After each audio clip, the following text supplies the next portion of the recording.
Doctor, നമ്മുടെ body heat കുറയ്ക്കാൻ എന്തെങ്കിലും ടിപ്സ് ഉണ്ടോ? ബോഡി ഹീറ്റ് ഉണ്ടാകുന്ന എന്താണെന്ന് വെച്ച് കഴിഞ്ഞാൽ നമ്മൾ ത്രിദോഷങ്ങളിനകത്ത് പിത്ത എന്ന് പറയുന്ന ദോഷം ഇംബാലൻസ്ഡ് ആകുമ്പോഴാണ് നമ്മൾ എക്സസീവ് ആയിട്ടുള്ള ഒരു ബോഡി ഹീറ്റ് വരുന്നത്. അപ്പോൾ പിത്തത്തിന് കുറയ്ക്കാൻ വേണ്ടിയുള്ള ടിപ്സാണ് നമുക്ക് അതിനകത്ത് ശീലിക്കേണ്ടത്. ഇപ്പോൾ കറക്റ്റ് ചോദ്യമാണ്. ഇപ്പോൾ ഈ ഡ്രസ്സിൻ്റെ കാര്യം തന്നെ എടുത്താൽ തന്നെ നമുക്ക് ഏറ്റവും നല്ലത് ഗ്രീൻ അല്ലെങ്കിൽ വൈറ്റ്, അതേപോലെ ബ്ലൂ ആയിട്ടുള്ള കോട്ടൺ ലിനൻ വേഷങ്ങളാണ് ആ ഒരു ബോഡി ഹീറ്റ് ഒരുപാടുള്ളവർ ഉപയോഗിക്കാൻ ഏറ്റവും നല്ലത്. ഡാർക്ക് കളർ ഡ്രസ്സുകൾ ഒഴിവാക്കാം ഡ്രസ്സിങ്ങിൻ്റെ കാര്യത്തിനകത്ത്. ഈ ഭക്ഷണത്തിൻ്റെ കാര്യത്തിനകത്ത് വരികയാണെന്നുണ്ടെങ്കിൽ നമുക്ക് കുടിക്കുന്ന കാര്യങ്ങളാണെങ്കിൽ ജീരക വെള്ളം നല്ലതാണ്. അതേപോലെ ഇളനീരില്ലേ, നമ്മുടെ കരിക്ക് നല്ലതാണ്. അതേപോലെ നമുക്ക് ചെയ്യാൻ പറ്റിയിട്ടുള്ളത് നമ്മുടെ ഫ്രൂട്ട്സിനകത്ത് പപ്പായ നല്ലതാണ്, വാട്ടർമെലൺ നല്ലതാണ്. ഫ്രൂട്ട്സ് കഴിക്കുമ്പോൾ ശ്രദ്ധിക്കേണ്ട കാര്യം വേറെ ഭക്ഷണമൊക്കെ ആയിട്ട് മിക്സ് ചെയ്യാണ്ട് അത് മാത്രമായിട്ട് കഴിക്കാൻ ശ്രമിക്കുക. പിന്നെ ചെറുപയർ മുളപ്പിച്ചത്, സ്പ്രൗട്ട്സ് നന്നായിട്ട് കുക്ക് ചെയ്തിട്ട് കഴിച്ചു കഴിഞ്ഞാൽ അതും നല്ലതാണ്. പിന്നെ നമുക്ക് കഴിക്കാൻ പറ്റിയത് ബ്രോക്കോളി നല്ലതാണ്, കുക്കുംബർ നല്ലതാണ്. അതൊന്നും അമിതമായിട്ട് കഴിക്കണ്ട, അത് തന്നെ. പിന്നെ നമുക്ക് ചെയ്യാൻ പറ്റിയ, നമ്മൾ വിചാരിക്കും എക്സസൈസ് ചെയ്ത് കഴിഞ്ഞാൽ ഹീറ്റ് കൂടുന്നു, ഇല്ല.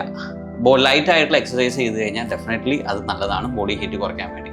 അൾട്ടിമേറ്റ്ലി പിത്ത എന്ന് പറയുന്നത് നമ്മുടെ ഒരു സ്ട്രെസ്സൊക്കെ ആയിട്ട് കണക്റ്റഡ് ആണ്. ഒരു വർക്ക് ലൈഫ് ബാലൻസ് പ്രോപ്പറായിട്ട് മെയിൻറ്റെയിൻ ചെയ്യാം. ഇത്രയും കാര്യങ്ങളൊക്കെ ഒന്ന് പിടിച്ചു കഴിഞ്ഞാൽ മിക്കവാറും ബോഡി ഹീറ്റ് കുറഞ്ഞു.